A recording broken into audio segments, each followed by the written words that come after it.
Hola amigos de Periódico Victoria y Revista Celebra, bienvenidos a un video más. Mi nombre es Sandra Cuña y en esta ocasión me da mucho gusto saludar al médico cirujano egresado de la UGED y quien también cuenta con una maestría en medicina estética, Alejandro Saucedo.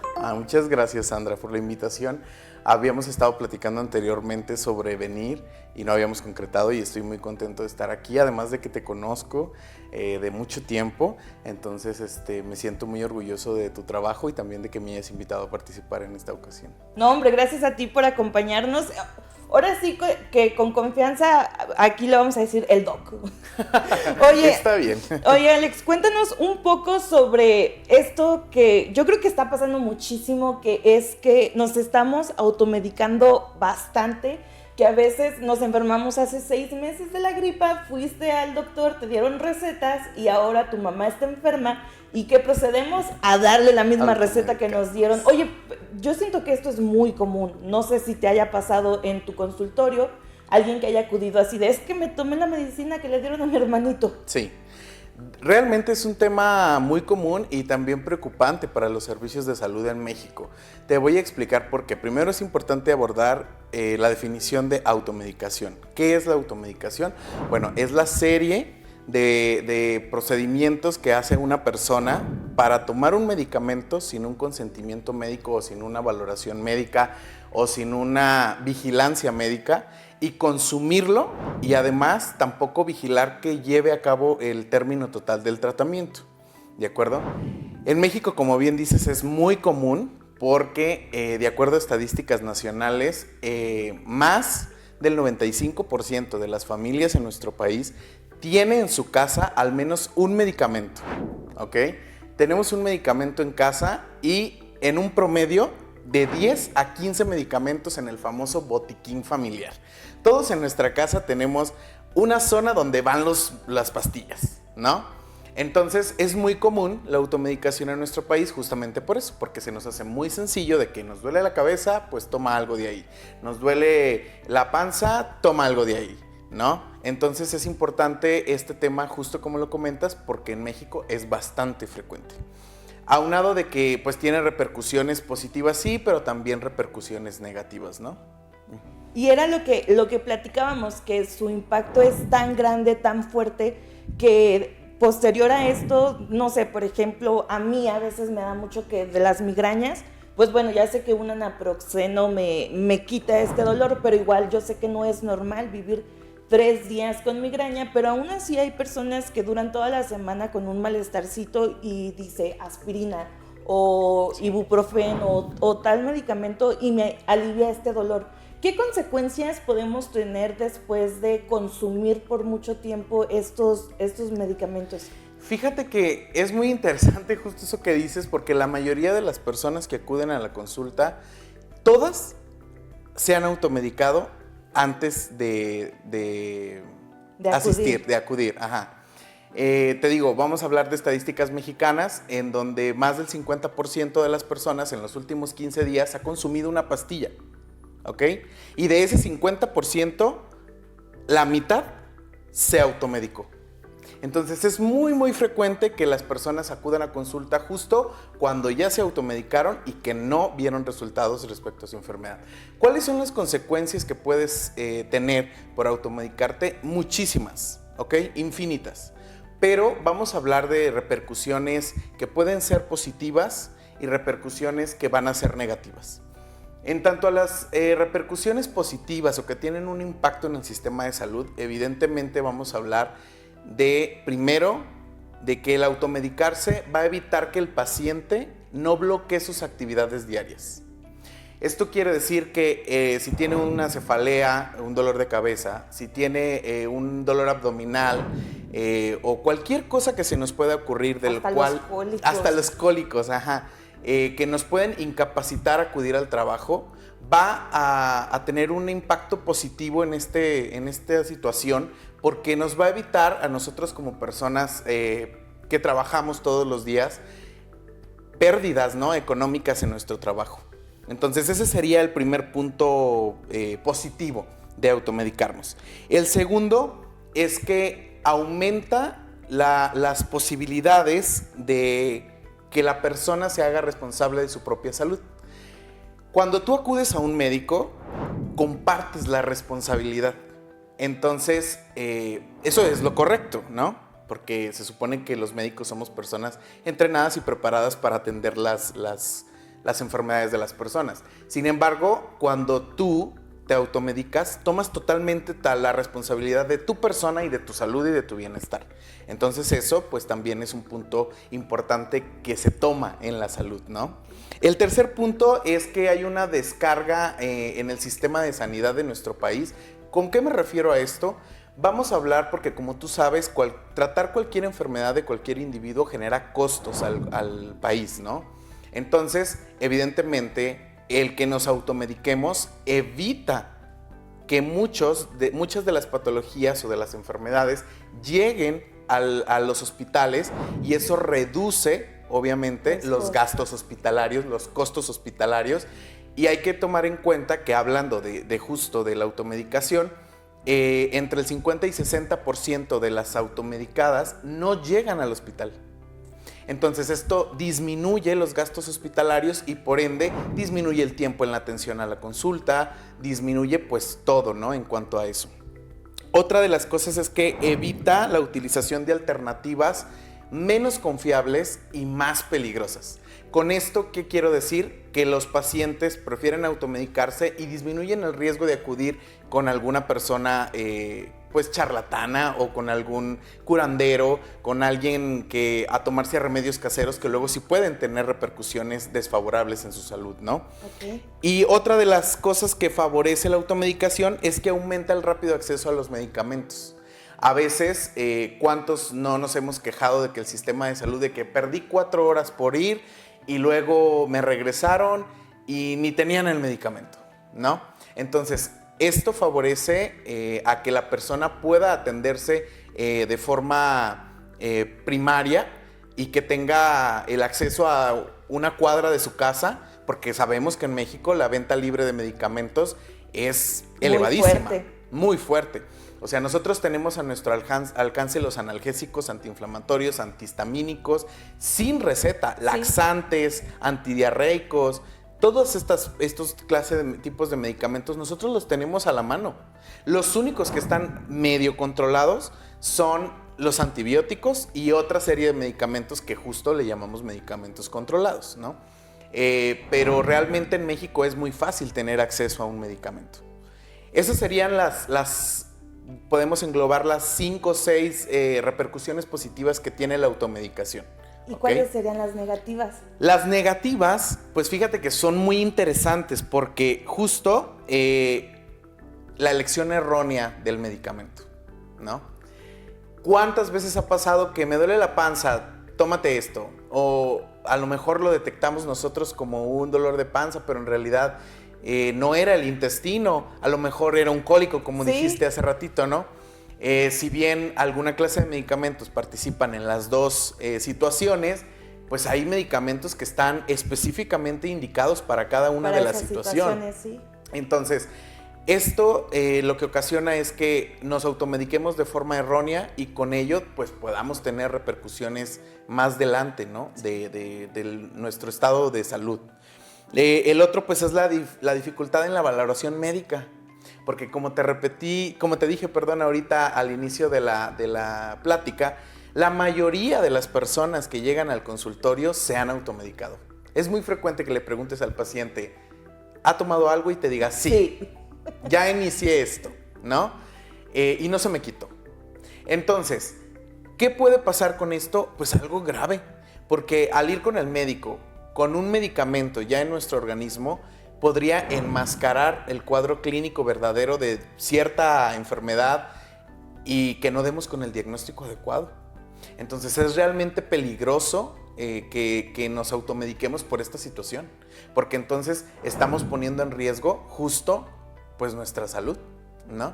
Entonces eso hace que se retrase el diagnóstico, que no demos con el diagnóstico y que el paciente no se pueda curar. El paciente no se pueda curar. Exactamente. Otra de las cosas es que hay problemas de interacción farmacológica. La mayoría de la gente se graba los nombres comerciales de los medicamentos. Es raro quien pone atención en la fórmula. Entonces, muchas de las veces ha llegado también al servicio de urgencias en donde pues se intoxicó o tuvo una reacción alérgica por tal medicamento, pero ¿qué no sabía? Pues no, o sea, realmente sí sabía, pero a lo mejor en su casa se lo dieron porque, con otro nombre. Entonces, esto pues también es importante, ¿verdad? La otra es que hay un aumento a la resistencia de los medicamentos que creo y considero que probablemente sea la más importante, porque actualmente en México no imaginas la cantidad de personas que son resistentes a los antibióticos. Incluso podemos encontrar en redes sociales algunas imágenes de algunos cultivos de ciertas personas que son resistentes y literalmente son resistentes a todos los antibióticos que están en el sistema de salud en México disponibles. Entonces, wow, o sea, hay que poner un foco rojo definitivamente en esta parte porque en el consumo de esto, porque puede generarnos situaciones difíciles y puede terminar en un evento desafortunado en nuestra salud. Y fíjate, está muy triste porque así como lo cuentas, hay muchos casos de personas que ya se hicieron resistentes a los medicamentos. ¿Por qué? Porque fueron personas que tal vez sí llevaron un registro médico, el doctor les dijo, ¿sabes qué? Una pastilla cada 12 horas, pero ellos, a veces uno en su mente piensa que si te tomas una cada 6 horas, que si reduces el tiempo, o que si en vez de una te tomas 2 o 3 te vas a aliviar, pero no, o sea, eso es contraproducente. Claro. Porque pues si te están dando, porque yo me he fijado mucho eso que a veces dice 20 miligramos, 10, o sea que eso también implica mucho en la cantidad que estás consumiendo. Sí, fíjate que algo muy frecuente que vemos en consulta también es que los familiares, sobre todo de los niños, cuando los llevan a consulta,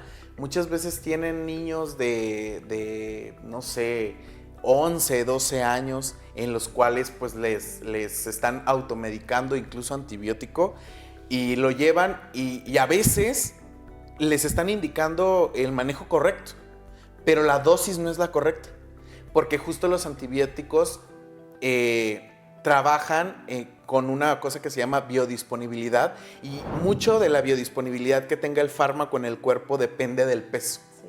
Entonces, a veces cuando ya los niños pues están en adolescentes o que ya son adolescentes, les siguen dando dosis pediátricas y evidentemente no tenemos el resultado que esperamos, ¿no?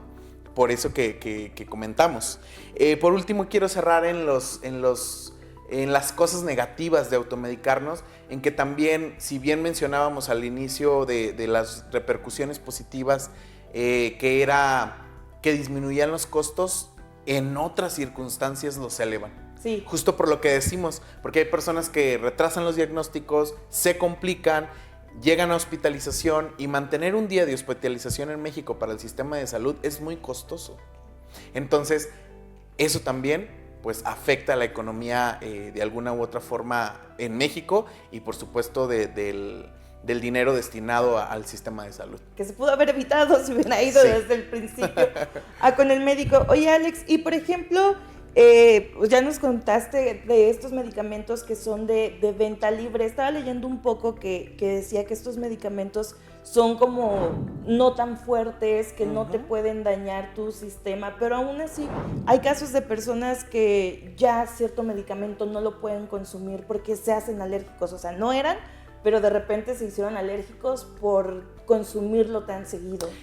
Fíjate que una de las cosas ahorita que lo abordas también es justo eso, nos volvemos drogodependientes de algunos medicamentos y muchas personas les ocasiona reacción alérgica porque te digo, depende de una biodisponibilidad, entonces el cuerpo no termina de eliminar, no sé, la pastilla que te tomaste en la mañana y te tomas otra y entonces pues puede generar una reacción alérgica, definitivamente la concentración del fármaco. Por eso cada fármaco tiene su indicación y tiene su horario específico, porque depende de esto, de la biodisponibilidad. No es que se nos ocurra decir cada 8 horas te vas a tomar la pastilla o cada 12 horas va a ir el antibiótico. No es así. Es porque es más o menos lo que tarda en eliminarse del cuerpo y queremos... en medicina vemos mucho algo que se llama riesgo-beneficio. Entonces no te vamos a dar un medicamento que lejos de ayudarte te perjudique. Entonces buscamos siempre pues que estés bien. Entonces por eso es muy claro y preciso las indicaciones y tiene que ver mucho con lo que comentabas, con el gramaje, con esas cosas que no ponemos atención, pero que sí son importantes. Los medicamentos de venta libre en México son la mayoría medicamentos que han sido estudiados y que no tienen tanta repercusión en una persona saludable. ¿Ok? Pero en México tenemos muchos problemas de salud. Entonces, cuando no somos diabéticos, somos hipertensos y eso conlleva a que tengamos daño renal crónicamente con esas enfermedades. Entonces, todos los analgésicos, todos, además de ser hepatotóxicos, también afectan otro órgano como el riñón. Por ejemplo, muchas de las veces, o la mayoría de las veces, cuando tenemos reflujo, consumimos, pues tómate omeprazol, Sí. ¿no? Fíjate, el omeprazol es un medicamento que, si bien la dosis de omeprazol es altísima para que sea nefrotóxico, es un medicamento que utilizarlo a la larga genera daño renal. Entonces, los AINES, por ejemplo, como paracetamol, o los analgésicos antiinflamatorios, diclofenaco, por decir un fármaco común que utiliza mucha gente, son los principales fármacos que ocasionan úlcera péptica y son los primeros fármacos que desarrollan sangrado de tubo digestivo alto. Y son los que consumimos, normalmente. Sí. Entonces, te digo, si no llevamos una dieta equilibrada, si no sabemos nuestro estado de salud, si no conocemos las cosas, yo creo que no es bueno automedicarnos. No debería. No deberíamos. Yo siempre digo, ok, yo no voy a poner uñas porque no sé poner uñas. Si tú quieres uñas, ¿tú te las vas a poner? No. Vas a ir con alguien que te ponga uñas. Alguien que sepa. ¿No? Entonces, pues pasa aquí. Si te descompone tu carro, ¿lo vas a arreglar tú? No. Vas a solicitar un mecánico. Sí. Entonces, ¿por qué nos atrevemos a exponer nuestra salud de esta forma, no consultando a quien deberíamos consultar? Bueno, creo que, o sea, ya en cierta parte me respondiste esta pregunta, pero la voy a hacer de todos modos. O sea, ¿cuánto tiempo deberíamos de tomar una pastilla como para solución inmediata? Pero ya después, ¿de cuánto tiempo o de cuántas horas deberíamos de ir al doctor? Que tú mismo digas, ¿sabes qué? Es que persiste este síntoma en mí y no se me quita. Fíjate, es muy importante primero conocer exactamente qué es lo que nos está pasando en nuestro cuerpo. Si algo puedo estar seguro es que todos nos conocemos. Entonces sabemos perfectamente lo que nos pasa. A veces, por la cultura mexicana, queremos evadirlo. Entonces es como de, no me sucede esto, a lo mejor estoy exagerando. No. Primero, identificar muy bien qué es lo que nos está pasando para saber qué es lo que puedo consumir. Pero, ojo, saber qué es lo que debo consumir. Si no sé, mejor no lo hago. Y tampoco googlearlo. No, tampoco googlearlo. Te voy a decir un ejemplo muy, muy común que pasa en el servicio de urgencias. Cuando tenemos un problema de abdomen agudo, es decir, que duele el estómago por cualquier razón, porque hubo una torsión intestinal, por una apendicitis, por una colelitiasis, no sé, cualquier cosa que tenga que ver con el abdomen, siempre pues automedicamos analgésico. A veces algún antiespasmódico, ¿no? Que vienen combinados muy frecuentemente. Entonces, voy a poner el ejemplo de una apendicitis que creo que es el más común. Si tomamos un antiespasmódico y un analgésico en una apendicitis, es gravísimo. Porque la apendicitis puede progresar, reventarse y entonces generar una cosa que se llama peritonitis, que quiere decir que la popó se sale del intestino y empieza a generar una falla sistémica. Entonces, por eso te digo, si no sabemos exactamente lo que nos pasa, es mejor consultarlo. Siempre. ¿Ok? Ok. Oye. Perdón. Sí. ¿Cuánto tiempo debemos de esperar a que haga? Los analgésicos normalmente tienen empiezan a hacer efecto entre unos 20 a 30 minutos. Si vemos que no, hay que acudir, ¿no? Con los analgésicos.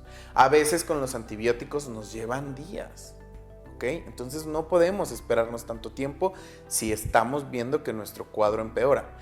¿Cuándo es bueno automedicarse? Pues cuando ya sabemos lo que nos pasó. Es decir, que yo fui al médico y me detectaron, me diagnosticaron migraña. Entonces yo ya sé que cuando tengo un episodio de migraña sí puedo tomar. O por ejemplo en los casos cuando tengo fiebre, pues sí sé que tengo fiebre porque lo estoy sintiendo, ¿no? Porque me he checado la temperatura y tengo fiebre. Entonces en ese momento pues sí es necesario tomar un medicamento porque disminuye, sobre todo en niños, que pueda haber eventos convulsivos en menores de 5 años. Entonces, ahí sí es bueno que en lo que llegamos al hospital, pues yo aplique, ¿no?, estas medidas. ¿Qué sí podemos hacer también, que está aprobado incluso por la Organización Mundial de la Salud, en su reunión más frecuente todavía lo consideraron, algo que se llama el autocuidado? ¿Y qué es el autocuidado? Pues es esa serie de medidas terapéuticas que podemos implementar para mantener nuestra salud en buena condición, ¿ok? Sin duda, el autocuidado habla también está muy metido en el primer escalón de atención sanitario. Entonces, el meternos a bañar cuando tenemos fiebre, el ponernos fomentos de agua, cosas que sí podemos hacer para autocuidar nuestra salud, eso sí lo podemos hacer. Y eso sí favorece. Y eso sí ayuda al diagnóstico. ¿Okay? No enmascara el diagnóstico. Okay. No el tomarte media caja. Alex, ¿alguna otra cosa que quieras agregar sobre este tema para cerrarlo? Solo recomendarles a las personas lo que ya hablamos. Si no sabemos lo que estamos consumiendo, entonces mejor acudamos con quien sí sabe, ¿de acuerdo? Pues muchas gracias. Oye, y antes de que te vayas, una recomendación, un tema muy importante. Mira, yo les digo que yo soy enemiga a veces de que te den la vitamina C y digo, no, mejor me la tomo en cítricos o en unas guayabas. Pero a veces cuando vamos al médico, donde están las botarguitas estas bailando afuera, a veces son muy dados a que te atascan de vitaminas. Te recetan 5 y sales con 10. Sí, entonces te lo presentan en varias partes, en varias... pues sí, entre pastillas, dulces, lo que tú quieras, pero ¿tú qué recomiendas? O sea, realmente sí es bueno tomar vitaminas, o sea, sí sirve, sí jala, o es mejor comerlas. Es mejor comer bien. Definitivamente los hábitos higiénico-dietéticos siempre serán lo primordial y en la medicina preventiva lo que más tratamos de enfatizar en los pacientes. La medicina preventiva justo busca eso, prevenir enfermedades, y dentro de eso pues está el famoso plato del bien comer, que siempre lo hemos escuchado pero que nunca le ponemos atención. Evidentemente hay que consumir, ¿no? Hay que consumir alimentos en buena calidad, hay que informarnos sobre los medicamentos que pueden ayudar a fortalecer nuestro sistema inmunológico. Ahora para la temporada invernal, pues podemos consumir alimentos ricos en vitamina C. ¿Cuáles son los alimentos que pueden estar ricos en vitamina C? Limón, naranja, guayaba, manzana, toda la fruta de temporada. Es que pareciera que la vida fue muy generosa con nosotros y justo la fruta de temporada es la que nos previene. ¿Por qué crees que en tiempo de calor se da tanto el melón y la sandía? Porque justo por la deshidratación. Son alimentos ricos en agua. Entonces, mantener una vida saludable definitivamente siempre será la mejor opción para que nuestro sistema inmunológico esté fuerte y por ende evitemos enfermedades. Oye, y a veces que, pues sí, que nos dan así como estas vitaminas, no sé, B12 es la que ahorita se me viene a la mente, que supuestamente son para tenerte más atento, que tu mente esté más abierta y al pendiente. ¿Esto sí tiene algún efecto positivo? Sí tiene un efecto positivo si tú no consumes vitamina B12. Okay. O sea, si tú consumes vitamina B12, evidentemente no lo necesitas, ¿ok? Las vitaminas son, o te voy a poner el ejemplo de una persona anemia por deficiencia de hierro, pues le vamos a poner hierro porque le falta hierro.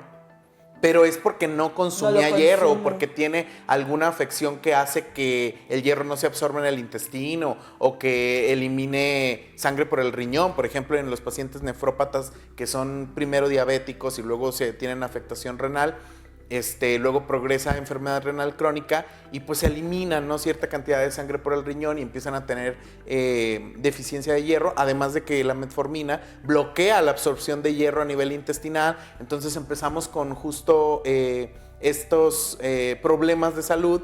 Entonces podemos tener deficiencia en pacientes diabéticos por vitamina B12, por hierro. Entonces hay que darles vitamina, pero porque la no lo necesitan, ¿sí? ¿ok? No la tienen. Okay. Entonces, ¿cuándo sabemos nosotros que necesitamos una vitamina? Pues justamente cuando tengamos algún problema de salud que se vea reflejado. Pero si yo estoy cansado y digo que quiero vitaminas porque trabajo 16 horas diarias, pues no. O sea, realmente la vitamina no te va a ayudar a que estés descansado. Bájale 6 horas a tu trabajo. Bájale 6 horas a su trabajo, descansa los fines de semana, sí. ten hábitos saludables. Entonces, eso es lo importante, ¿sí? Sí sirven, pero cuando tenemos esa deficiencia. Cuando los necesitamos. Pues no. Ok. Alex, ya para concluir, tus redes sociales donde las personas te puedan seguir, hacerte consulta, mandarte mensajes así de Doc, ¿dónde va a estar su consultor? Ok, mi Instagram es Dr. Alex Saucedo, así todo, DR Alex Saucedo, todo junto. Y el número para agendar alguna cita conmigo es 618-107-0001. Alex, pues muchas gracias por habernos compartido un poco sobre tus conocimientos, y creo que es un tema muy importante. Si ustedes tienen amigos, familiares, conocidos que hagan este tipo de procedimientos, que se automediquen, pero automedicarse en un plan ya abusivo, compártanle este video, les servirá de mucho, será muy informativo. Y muchas gracias por habernos acompañado en esta transmisión. No se olvide de seguir las redes sociales de Periódico Victoria y Revista Celebra. Y mi nombre es Sandra Acuña y nos vemos hasta la próxima.